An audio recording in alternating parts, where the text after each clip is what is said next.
আমি নিউজ 9 অসমৰ দৰ্শকসকলৰ বাবে আজিও আগবঢ়ালো এজন মহান আৰক্ষী বিষয়াৰ উদাৰতাৰ কথা। বঙাইগাঁও জিলাৰ বৰঘোলা আৰক্ষী নিৰীক্ষণ চকীৰ ভাৰপ্ৰাপ্ত আৰক্ষী বিষয়া সুৰজিৎ চৰকাৰে দেখুৱালে মহানুভৱতা। বালাৰচৰত হোম কোৱাৰেণ্টাইনত থকা এটা পৰিয়ালক আগবঢ়ালে সহায়ৰ হাত আৰক্ষী বিষয়াজনে।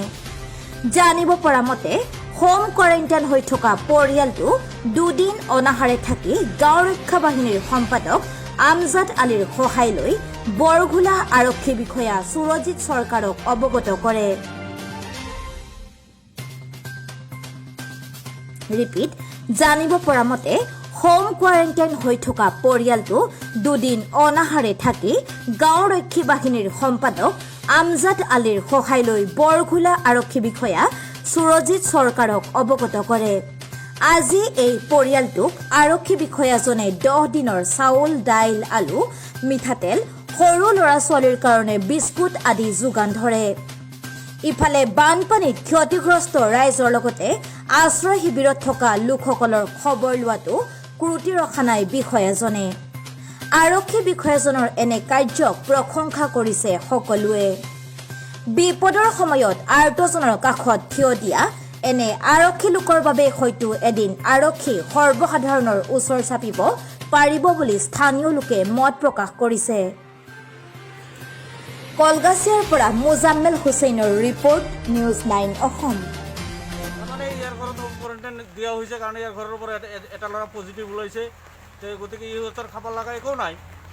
আমাৰ বৰগোলা আই চি ছাৰক মই ফোন কৰি জনোৱাৰ পাছত আই চি ছাৰ মানে আমাৰ কীৰ্তনপাৰা যিহেতু আমাৰ বেটেলিয়ন ষ্টাফ এটা থাকে, সিহঁতৰ জৰিয়তে আৰু আমাৰ নেতৃত্বত খানিক মানে ইহঁতৰ খাৱাৰ বস্তু মানে আলু চাউল যি পৰা যায় মানে ছাৰৰ জৰিয়তে ইয়াক দিয়া হৈছে। আই চি ছাৰৰ নাম আই চি ছাৰৰ নাম চৰকাৰ বুলি মই জানো, কিন্তু এইটো প্ৰপাৰ নামটো মই নাজানো। বৰগোলা আৰক্ষী চকীৰ আই চি মহোদয়। গতিকে সি যি কাম দেখাইছে, গতিকে একদম মহৎ মানুহৰ কাম দেখাইছে। আমাৰ পঞ্চায়তৰ সচিবজন এনেকৈ এটা দেখাব পৰা নাই। মই আজি ৰাতিপুৱা টেলিফোন কৰাৰ পাছত মোক এনেকৈ টান কথা কৈছে পঞ্চায়ত সচিবজনে, সিটাৰ কোৱা নাযায়। মানে মানুহ আমাৰ যিবিৰ মানুহ মৰি যাব, গতিকে সিটা পঞ্চায়তৰ কোনো দায়িত্ব নাই। পঞ্চায়ত ছেক্ৰেটাৰী মানে কোনো কাণ সান নিদিয়ে আৰু সিহঁতৰ বোলে মানে গভৰ্ণমেণ্টৰ পৰা নাহিলে দিব নোৱাৰে। যে মানুহ এটা মৰি যাওঁতে কি সিহঁতে বিচাৰে নেকি?